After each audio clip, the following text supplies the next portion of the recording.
balik lagi kalau misalkan case-nya seperti itu, bagaimana menyampaikan faktanya kepada pasangannya. Artinya kan di situ juga ada main di luar pernikahan mungkin. Nah itu kan urusannya psikolog ya sebenarnya gitu. Nyampeinnya gimana? Karena aneh ya Nes ya, gue sendiri nih kalau dihadapkan dengan posisi kayak gitu, gue bingung bagaimana ngomongnya nih, gitu kan ini nggak cuma soal, Bu ini bapaknya nih agak bandel loh, nggak gampang itu ngomongnya gitu loh.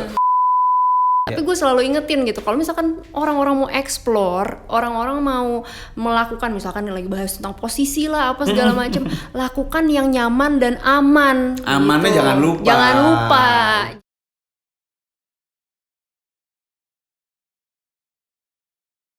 Halo Sobat Sehat, jumpa lagi dengan gue Dr. Dika di One Jack Talk, dimana kita bakal ngobrolin hal-hal asik seputar medis, pasti dengan sumber yang terpercaya. Dan sekarang nih, gue udah punya bintang tamu yang kece sekece-kecenya. Siapa lagi kalau bukan Ines Kristanti. Halo Ines. Halo Dok Dika, apa kabar? Ya Alhamdulillah baik, gimana kabarnya, sehat? Sehat. Nah ini kalau yang demen nih, yang lihat Instagram Reels gitu kan ya, pasti sering banget nih ngelihat mukanya Ines seliweran ya kan, sering kelihatan nih. Bosen. Banyak banget sih, gue termasuk yang sering lihat juga soal Ines ya. Dimana Ines ini sering banget ngasih edukasi seputar seks. Jarang-jarang nih perempuan apalagi gitu kan, biasanya kan suka nganggep tabu gitu kan. Makanya gue mau nanya nih, penasaran gue gitu kan, seorang Ines Kristanti itu kenapa sih kok seneng banget gitu ngomongin seks? Tapi mungkin lu juga bisa memperkenalkan diri lu nih. Sebenarnya lu sibuknya apa sih Nes gitu? Selain ngomongin seks di Instagram gitu ya, apa sibuk lu nih Nes? Tahu tuh ntar orang mikirnya, oh ini cuman Instagram doang ngomongin seks doang gitu ya. Enggak. Coba jelasin, kasih paham. Gue sehari-harinya itu sebagai psikolog juga, praktek juga jadinya. Terus selain dari itu juga senang sih sharing-sharing juga. Kalau misalkan ada kebutuhan bicarain terkait relationship misalnya, atau seksualitas, atau topik-topik psikologis lainnya, itu gue senang gitu. Kalau misalkan bisa berbagi, kalau misalkan ke audiens yang lebih luas ya itu di Instagram, lewat video-video atau apalah bentuknya segala macem gitu, supaya mungkin orang-orang juga jadi lebih merasa edukasi itu juga menarik gitu ya. I see. Tapi kan lu berarti backgroundnya psikolog nih Nes ya? Artinya kan banyak banget orang datang ke psikolog itu untuk nanyain soal anaknya malas sekolah misalnya gitu, contoh. Atau juga ada orang yang misalnya lagi kehilangan motivasi kerja kali misalnya. Atau tadi misalnya lagi ada masalah sama keluarga gitu kan. Tapi kenapa lu ngarahnya ke seks, Nes? Maksudnya kan banyak banget gitu kan. Apakah memang karena setiap hari lu ketemu klien yang ada masalah dengan kehidupan seksualnya atau gimana? Sebenarnya psikologi itu kan luas banget gitu. Jadi kalau gue kan backgroundnya psikolog dewasa ya. Jadi psikolog klinis dewasa. Nah itu kan sebenarnya mencakup area permasalahan psikologis orang dewasa, dan itu bisa macam-macam banget kayak yang tadi lo bilang gitu. Bisa masalah kerjaan, bisa masalah relationship atau keluarga. Tapi nggak bisa dipungkiri juga seksualitas itu kan adalah bagian dari kehidupan setiap dari kita ya, betul gitu. Nah terus gue mikir juga ya waktu itu, ini adalah area yang bisa relate sama literally semua orang gitu. Tapi mungkin platformnya atau sarana untuk belajarnya belum sebanyak itu, belum sebanyak kebutuhannya. Jadi gue pikir lah, kebetulan lah gue juga punya ilmu psikologi, background psikologi juga. Terus banyak banget hal-hal menarik sebenarnya yang bisa dikupas dari seksualitas secara psikologis. Nah itulah akhirnya gue ya udah milih untuk fokusnya ke situ dan juga ke relationship, karena nggak bisa dipisahin sih. Iya bener sih, tapi memang yang mungkin jadi pertanyaan gue adalah kan kita hidup di negara timur gitu ya Nes ya, yang memang masih menganggap bahwa seks itu tabu gitu, kayaknya hal yang jangan diomongin deh gitu, apalagi perempuan yang ngomong gitu. Dan tadi kan gue juga tertarik ngeliat dengar lu ngomong bahwa seks ini bisa direlate dengan semua orang. Nah tadi kalau misalnya kita bilang seks itu kan sering kali karena kita negara timur gitu ya, itu direlate sama orang yang udah married gitu, yang udah nikah gitu kan. Tapi kalau menurut lo sebenarnya gimana sih pandangan lo gitu ya, bahwa di negara timur ini lo membicarakan tentang seks yang mungkin sebenarnya audiens lo nggak semuanya udah nikah gitu. Sebenarnya gini, kalau misalnya kita bicara tentang seksualitas, itu kan juga terkait juga dengan nilai-nilai pribadi kita ya. Itu nggak akan bisa terpisahkan, dan setiap orang mungkin punya nilai-nilai pribadi yang personal buat mereka. Dan gue selalu berusaha untuk respect itu. Nah, gue berusaha aja untuk memberikan edukasi yang gue rasa bisa bermanfaat dan ya memang nggak bisa dipungkiri bahwa di sini ngomongin seks itu masih tabu. Yes, benar. Terus ada nggak kekhawatiran gitu ketika ngomongin seks, apakah akan dapat komentar-komentar yang tidak diinginkan gitu ya? Kan? Ada kekhawatiran itu, tapi menurut gue lebih dari itu tuh ada purpose-nya yang lebih besar sih menurut gue. Dan sejauh ini dengan gue bikin konten-konten edukasi, responsnya mostly positif banget. Gue ngeliat itu aja udah seneng banget. Yes. Gitu. Dan kalau gue perhatiin Nes ya, karena kan gini, orang kalau misalnya ngebahas soal seks gitu ya, ini kan nggak melulu ngebahas soal gimana lu berhubungan seks, nggak juga gitu kan. Jadi kadang-kadang orang tuh juga mungkin agak traveling gitu ya kalau kita ngomongin ya, mikirnya wah beneran nih Ines ngomongin seks berarti kan ngomongin apalah segala macam posisi kali gitu kan. Enggak cuma gitu kan, tapi karena kita ngomongin seks itu lebih karena kayak even kesehatan organ intim kita gitu kan. Kayak misalnya soal hygiene itu kan juga termasuk kan situ kan sebenarnya. Iya, karena sebenarnya definisi seksualitas itu tuh luas banget. Nah, kadang-kadang yang ada di pikirannya masyarakat ya seks itu tuh adalah berhubungan badan. Nah, itu dia, benar. Padahal sebenarnya seksualitas itu tuh sangat luas, mencakup juga terkait bagian-bagian tubuh kita, pengenalan organ-organ tubuh, kesehatan organ-organ seksual kita juga. Bagaimana kita merasa nyaman di dalam tubuh kita sendiri, bagaimana berelasi dengan orang lain, itu semua masuk sebenarnya ke seksualitas. Jadi kalau mau dibilang seksualitas apakah memang jadi urusannya yang udah married doang? Enggak juga, karena anak kecil itu juga perlu kita kasih pendidikan seksualitas, tapi yang sesuai dengan usianya. Porsinya, benar banget. Jadi kan kalau gue perhatiin ya, kayaknya by nature tuh ya nggak sih, orang itu kayaknya emang cenderung sebenarnya penasaran gitu, penasaran dengan organ intim mereka, karena tadi jarang dibahas.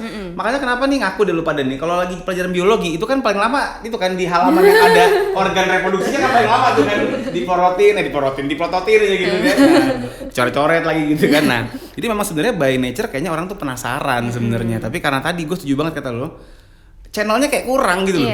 Karena tadi kita mungkin hidup di negara yang merasa bahwa ngomongin seks dan organ intim itu semua tabu gitu. Cuman yang gue juga penasaran adalah sebenarnya saat lu bikin konten-konten di Instagram itu dengan berbagai topik yang luas banget tadi ya, itu goal lu apa sih Nis?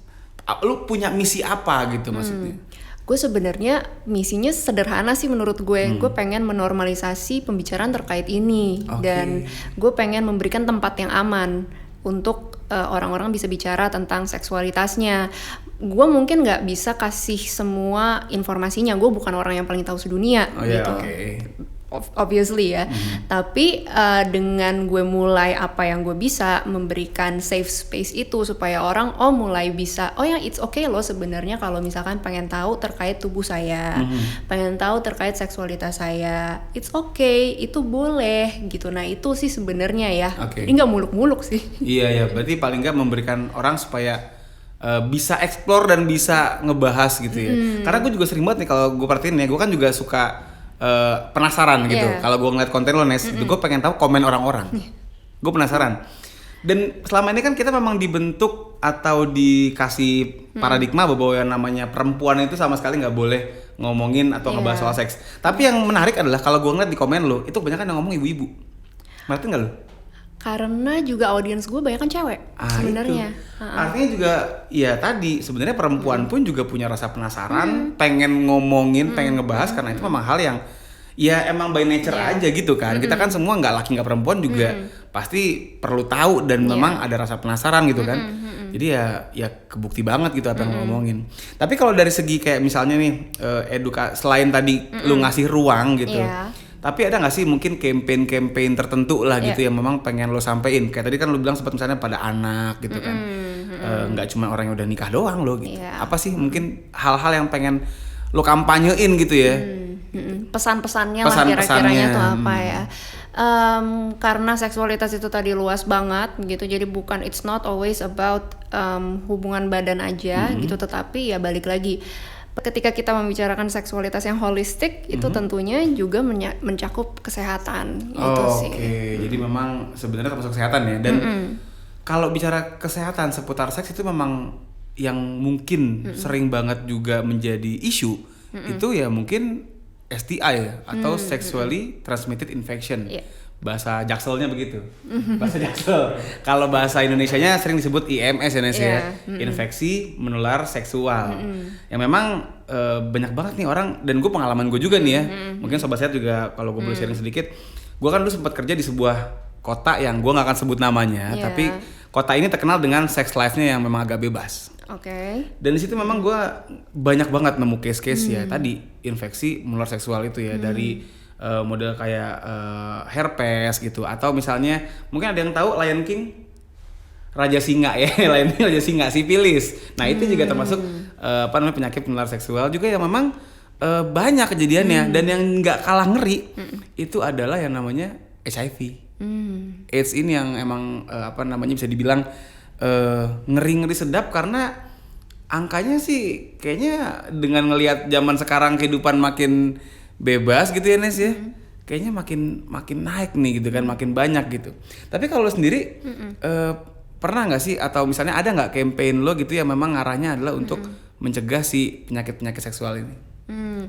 Kalau misalkan terkait message itu sih menurut gue ya itu adalah sesuatu yang memang penting untuk bukan hanya dibicarakan tapi kadang diulang-ulang juga gitu. Diulang-ulang ya. Karena di konten gue nih misalkan lagi bahas topik apa, misalkan yang nggak langsung berkaitan dengan kesehatan seksual, tapi gue selalu ingetin gitu. Kalau misalkan orang-orang mau explore, orang-orang mau melakukan misalkan lagi bahas tentang posisi lah apa segala macam, lakukan yang nyaman dan aman. Amannya gitu. Jangan lupa. Jangan cuma nyaman aja. Tuh aman jangan juga. lupa Jo. Kok gue kan. Oke, berarti aman ini juga termasuk dari penyebaran penyakit IMS tadi ya. Tapi kan berarti pertanyaannya adalah orang-orang tahu tidak ya nggak sih terkait penyebarannya itu tuh kayak gimana, pencegahannya itu kayak gimana. Nah itu kan yang menarik juga. Iya benar banget, dan memang sebenarnya kalau kita bicara HIV ini banyak banget nih hal yang bisa kita bahas ya Nes ya, karena memang HIV itu bukan penyakit yang simple. Dalam arti kalau misalnya kita sekedar batuk pilek doang misalnya nih, ya penyakit gitu kan. Tapi ya udah lu batuk pilek deset gitu. Tapi kalau bicara HIV itu kan banyak banget gitu kan, apalagi masyarakat tuh kan punya pandangan tersendiri soal itu gitu. Nah, lu kan psikolog nih Nes. Ya, dan memang lu kan juga sering ngomongin soal seks gitu kan. Dan tadi lu praktek juga mungkin ya di tempat yang memang banyak orang-orang yang punya masalah seputar seksual. Sering nggak sih nemu case gitu ya tentang orang yang kena HIV? Gue praktek di klinik kesehatan seksual reproduksi.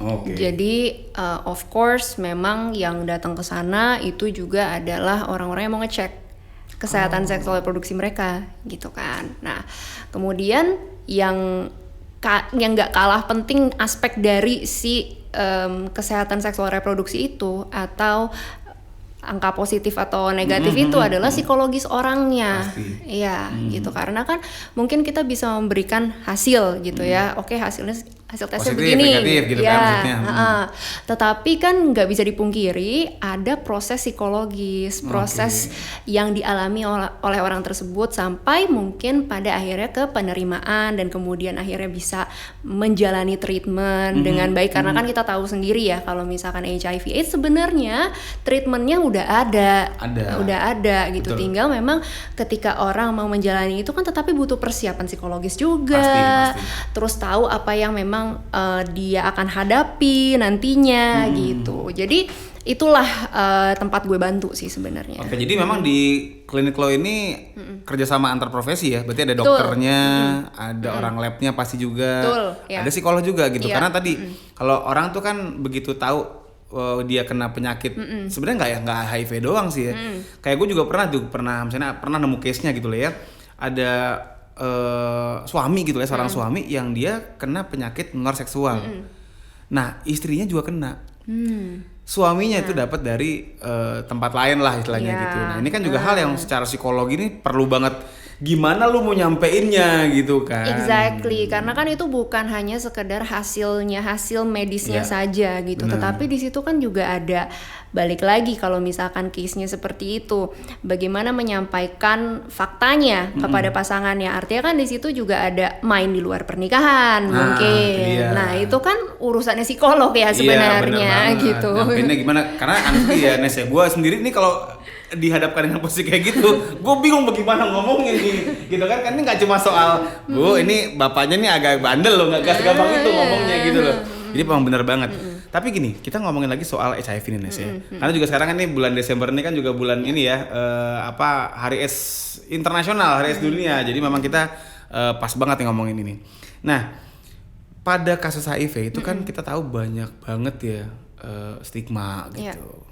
Pandangan masyarakat yang kayaknya negatif banget gitu. Padahal kalau menurut gue ya yang namanya orang HIV itu belum tentu memang dia yang macem-macem gitu. Ntar mungkin kita akan bahas lebih panjang lebar. Tapi kalau yang mungkin dari pengalaman lo sendiri gitu Nes ya, apa sih challenge yang paling berasa sama orang yang pengidap AIDS gitu atau ODA ya, orang dengan HIV AIDS ini? Mungkin kalau challenge sebenarnya dengar dari odanya sendiri itu akan mungkin jauh kita bisa dapat gambaran yang lebih komprehensif gitu. Tapi sepemahaman gue yang terbatas itu yang gue lihat adalah ya stigmanya itu gitu. Artinya kan stigma itu bukan cuman pada odanya saja gitu, tetapi juga buat orang yang mungkin di dalam posisi yang harus tes. Tapi kalau misalkan gue ngetes gimana nih, nanti gue dijudge misalkan. Ya kan ada stigmanya kayak gitu ya. Kalau misalkan sampai nanti positif gimana? Nanti orang-orang mungkin akan menstigma gue, orang-orang akan ngejauhin gue karena terus terang masih banyak mitos yang beredar di masyarakat terkait HIV AIDS gitu, bahwa kalau misalkan sama orang HIV AIDS itu harus jaga jarak gitu. Padahal kan enggak. Penularannya nggak kayak gitu. Terkesan kayak gelombang wifi ya gitu ya, kayak orang tethering jadinya. Kayaknya bisa deket. Iya gitu. Nah itu kan artinya masih banyak missing linknya ya, yang mungkin perlu diedukasi ke masyarakat juga supaya kita bantu sama-sama gitu mencegah adanya kasus baru. Tetapi untuk orang-orang ODA yang ada di sekitar kita juga kita rangkul, artinya tidak diberikan stigma lagi gitu. Tapi even di era zaman sekarang ya orang tinggal klik doang dapat informasi, itu masih banyak ya stigma-stigma kayak gitu Nes. Banyak gak sih hal yang stigma apa yang atau mitos gitu kali ya, miskonsepsi, mispersepsi apa sih yang sering lo denger Nes? Menurut gue ya, kenapa sih orang ngeklik aja tuh juga, maksudnya di pikiran kita kan udah tinggal ngeklik, tinggal cari aja gitu loh, atau ketik gitu, nanti keluar semua informasinya. Tapi kadang yang bikin berat adalah gue siap nggak nih nerima informasinya, gue siap nggak nih liatnya, ya kan? Kalau dipikir-pikir juga misalkan datang ke klinik untuk ngecek, nggak susah, udah banyak di mana-mana gitu untuk bisa ngecek gitu. Tetapi kan untuk mempersiapkan secara psikologis untuk gue bisa ngecek itu kan juga butuh dipersiapkan, kemudian juga butuh prosesnya dia sendiri gitu. Dan kadang-kadang ya stigma itu nggak membantu. Kalau ditanya apa mitos-mitos yang beredar ya mungkin itu ya ya tadi gitu, kalau misalkan salaman gitu sama Oda gitu kan nular nggak kayak gitu. Kalau abis salaman lu lanjut samping mungkin bisa tapi kalau salaman Tode ya enggak lah ya, salaman doang. Jadi kalau ada tambahannya baru. Terus apa lagi? Terus juga stigma-stigma, wah ini orang nggak bener nih gitu. Juga gue banyak banget tuh gitu. Padahal kan sebenarnya gini, setiap orang kan mungkin punya kehidupan personalnya pribadi ya. Kalau buat gue gitu, kita kan sebagai masyarakat ya kita ingin menjadi orang yang sadar dengan kesehatan, tetapi juga berperi kemanusiaan gitu loh. Bener banget lah. Iya gitu. Jadi ibaratnya kalau misalkan orang itu punya personal life yang bukan urusan kita, mungkin bukan posisi kita juga untuk menghakimi. Ya bener banget. Iya kan.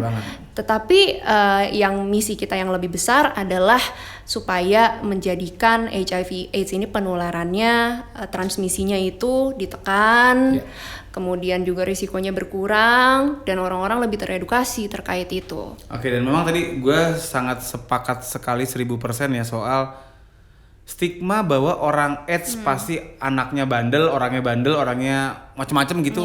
Tadi sekali lagi enggak banget, karena memang ada gitu ya case di mana memang kayak misalnya anak yang dapat HIV dari orang tuanya, dari ibunya misalnya. Atau tadi misalnya contoh pasangan yang memang dapat HIV dari pasangannya gitu ya. Memang sebenarnya dia udah setia, tapi pasangannya yang mungkin memang tadi ya kemana-mana lah gitu. Jadi memang ada sempat gue juga sering banget dengar gitu Nes, bahwa katanya AIDS ini adalah hukuman. Nah, pernah dengar kalau ngomong kayak gitu. Jadi AIDS adalah hukuman bagi mereka yang yaitu berdosa gitu. Nah ini gue agak nggak setuju, bukan agak sangat nggak setuju ya, karena tadi anak kecil yang baru lahir karena memang misalnya ibunya kena gitu kan, di mana dosanya gitu, nggak ada salahnya gitu kan. Jadi memang ini kita mesti ini banget sih ya, kita mesti bener-bener bisa lurusin lah gitu ya Nes ya. Dan itu masih banyak ya Nes ya.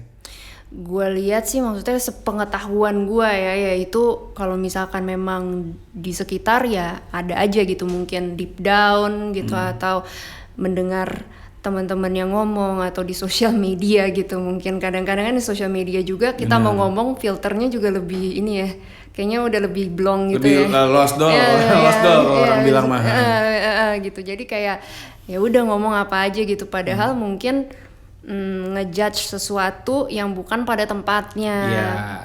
Kadang kan memang jempol itu lebih cepat dari otak ya kadang.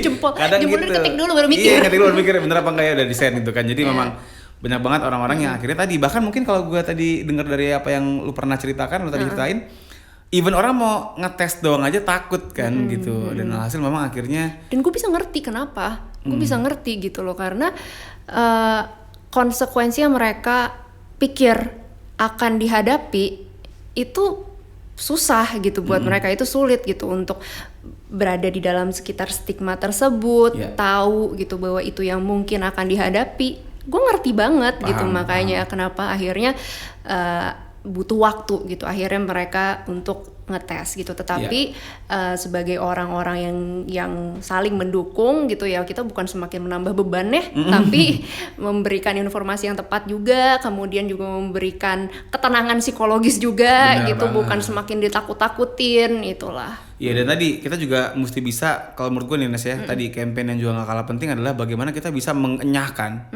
memberantas gitu ya, anggapan bahwa orang yang kena HIV adalah orang yang macam-macam, orang yang berdosa, orang yang tabiatnya jelek gitu kan. Karena tadi selain kita bicara anak gitu ya, anak yang memang dia dapat dari orang tuanya, ada lagi sebenarnya.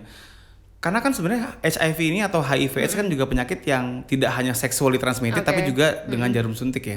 Jadi dengan alat suntik gitu bisa nyebar gitu dengan alat suntik ini. Dan memang kalau kita bicara alat suntik pun banyak banget dari pengidapnya yang mungkin dapatnya dari penggunaan narkotik.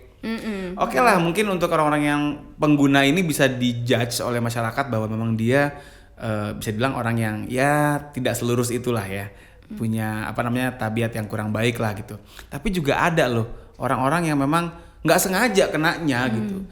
Kayak misalnya gue gitu ya di rumah sakit gitu, dan juga banyak teman-teman sejawat gue atau mungkin perawat-perawat juga yang memang setiap hari tuh bergaul dengan jarum suntik. Bukan buat dipakai macam-macam, enggak, buat nolongin pasien, buat nolongin orang, buat ngobatin orang. Tapi karena ya namanya apes ya, kadang kita apalagi kalau misalnya perawat tuh kan kadang suka nggak tidur gitu kan semalaman, pengen nusuk pasien. Udah terlalu banyak juga mungkin saat itu yang hari itu ya yang memang mesti dilakukan. Iya, akhirnya apa nih, perawat atau mungkin dokter mau nyuntik pasien malah salah alamat gitu, nyuntik tangan sendiri. Dan memang sebenarnya bisa juga tuh penyakit-penyakit yang tadi si STI itu, kayak misalnya HIV kan, atau penyakit IMS tadi ya, infeksi menular seksual, seperti HIV ya, HIV atau juga hepatitis B, hepatitis C itu juga bisa tuh namanya lewat NSI. Pernah dengar NSI? Apa tuh? Needle stick injury. Okay. Jadi needle stick injury itu adalah sebuah kondisi di mana ya tadi para orang-orang yang kerja di rumah sakit yang memang jarum suntik itu nggak sengaja nusuk tangan sendiri gitu. Jadi beda dengan memang tadi pengguna obat-obatan memang sengaja, dia nggak ada maksud sama sekali, dan ini bisa kena HIV. Makanya memang penting banget untuk kita edukasi gitu kan, bahwa memang HIV itu bukan hukuman, bukan karma, bukan kutukan. Nah itu dia, itu tuh bahasa yang mungkin sering banget gitu kan, gitu. Jadi kalau menurut lo Nes, mungkin apa yang lakukan ini kan selama ini bentuknya edukasi ya gitu. Seberapa penting sih menurut lo edukasi ini bisa ngebantu untuk menurunkan angka AIDS ini, terutama di era milenial ya, karena kan mungkin yang ngelihat reels lo, ngelihat video lo kan banyak kan mungkin kaum milenial gitu yang masih main Instagram gitu kan. Seberapa ngaruh sih? Seberapa impact? Kalau untuk konten-konten gue sendiri, gue nggak tahu ya seberapa ngaruh. Gue sih berharapnya itu bermanfaat juga lah ke orang gitu. Tapi kalau gue sih lebih ngeliatnya ini usaha kolaboratif ya, usaha bareng-bareng gitu. Gue seneng kalau misalkan dengan dengan gue bikin konten-konten, terus ada orang-orang yang mungkin lebih muda dari gue gitu. Terus akhirnya bikin konten lagi gitu ke Gen Z lah ibaratnya. Gue udah bukan Gen Z ini. Gen Z itu yang kalau mati lampu buat nyalain ya? Itu Gen Z ya. Iya gitu. Tapi juga gue selalu encourage juga adalah ketika mau mengedukasi memang bekali diri kita sendiri dulu gitu, dan cari sumber-sumber yang terpercaya juga. Kalau misalkan memang itu bukan kapasitas kita, kayak misalkan nih kadang-kadang gue lagi mengedukasi ditanyanya yang medis banget dok gitu. Jadi gue kadang-kadang wah ini udah ranah dokter banget nih gitu. Nah jadi kan butuh usaha kolaboratif ya, dan gue percaya kalau misalkan kita semua berkolaborasi bareng, kita kerja sama bareng untuk memang ada misi edukasi tersebut, akan memberikan dampak baik lah buat masyarakat. Dan sebenarnya mungkin nggak cuma orang-orang medis doang juga nih yang bisa berkolaborasi gitu. Maksudnya gini, banyak banget. Banyak mungkin orang-orang yang gue pengen deh bisa do something gitu ya soal ini, tapi gue bukan dokter, gue bukan psikolog. Bisa ngapain Nes menurut lo Nes? Content creator itu tuh butuh editor misalnya. Contohnya yang mau ngelamar ya jadi editor Ines mungkin bisa hubungin ini enggak? Ya. Butuh editor ya kan, butuh nih yang setting kamera begini kan juga ya bener gitu banget. Atau sekedar share juga kali ini sih, sekedar nge-share reels lo juga termasuk berarti kan? Iya dong, karena kan ibaratnya kan menjadi kurir informasi gitu. Meskipun lo bukan produsennya gitu ya, bukan pembuat infonya, tapi dengan lo menyebarkan ya memang bener ya, maksudnya memang bisa dipertanggungjawabkan. Jangan dikit-dikit share tanpa lo saring, nggak juga gitu. Tapi kalau misalnya emang lo dapet informasi yang menurut lo ini sahih gitu kan, yang valid, ya memang dia datang dari sumber terpercaya, kayak lo misalnya gitu kan. Ya dengan dia nge-share ke teman-temannya, dengan dia nge-share ke orang yang dia kenal, dia menjadi kolaborator juga kan judulnya. Exactly. Dan gue sebenarnya pengen banget juga ngajak untuk teman-teman, audiens gue juga atau siapapun yang memang lihat konten gue juga untuk kritis. Itu artinya menurut gue itu penting banget sih, kritis itu, karena nggak semua informasi di zaman sekarang semua orang bisa ngasih informasi, semua orang bisa bikin konten gitu. Nah tetapi kita masing-masing dari kita yang perlu kritis juga. Gitu. Ini adalah informasi yang pertama dari sumber terpercaya atau enggak gitu banget. Misalnya. Terus yang kedua berdampak baik nggak buat orang gitu. Nah jadi kita sendiri juga membekali diri kita untuk menyaring informasi-informasi yang ada. Gak harus kita yang bikin kontennya sendiri, tapi dengan berpikir kritis itu dan kemudian menunjukkan kepedulian dengan cara yang tepat, kita udah berkontribusi menurut gue. Itu dia. Jadi memang tadi poin penting yang tadi juga ini sampaikan adalah bagaimana kita bisa memfilter juga ya, mengkritisi, dapat sumber dari mana. Kadang nggak jarang juga nih gue ya, bisa dibilang agak semi berdebat lah sama orang gitu ya. Gue berdebat dengan dasar jurnal penelitian, lawan debat gue dengan dasar WhatsApp grup keluarga. Nah ini agak susah nih. Kalau udah dari WhatsApp grup keluarga, dari artikel Facebook tuh kadang-kadang udah, waduh ini sumbernya dari mana nih gitu kan ya. Tapi itulah memang challenge-nya ya di era seperti sekarang. Gimana kita bisa mendeploy informasi, bisa nyebar informasi, tapi juga orang yang nerima mesti bisa kritis tadi kata lo gitu kan. Ini bener apa enggak? Oke Nes, terakhir mungkin gue mau denger nih dari seorang Ines Kristanti. Apa sih mungkin pesan-pesan gitu ya? Jangan pesan es teh manis ya, nggak ada. Pesan-pesan yang mungkin lo pengen sampein nih ke kaum milenial gitu kan, mungkin juga orang-orang yang sering lihat reels lo, atau mungkin orang yang memang mungkin ngerasa bahwa namanya sex education tuh tabu dan segala macam. Apa yang pengen lo sampein mungkin? Kalau yang pengen gue sampein adalah sex education itu bukan sesuatu yang berdampak buruk harusnya. Itu adalah sesuatu yang membekali kita supaya kita juga bisa lebih berpengetahuan dan bisa bertanggung jawab terhadap perilaku kita sendiri.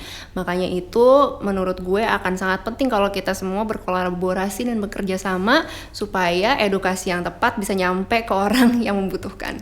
Oke, mantap. Terima kasih banget Ines nih, waktu ngobrolnya asik banget ya. Nggak berasa kita udah nyampe di penghujung acara nih. Buat sobat sehat jangan lupa juga ya follow Instagramnya Wanjek di wanjek.indonesia dan juga YouTube-nya jangan lupa nih di subscribe, dibunyiin loncengnya, terus kalau ada video di komen dan di like dan di share juga. Dan kalau kalian mau follow nih Instagramnya Ines, dan gue rasa harus ya, kemana Ines? @InesKristanti. Oke, @InesKristanti. Di situ banyak banget tuh video-video lucu tapi edukatif seputar seks ya. Wajib follow. Oke, sobat sehat, gua sama Ines pamit. Sampai ketemu lagi di next episode. Stay safe, stay healthy.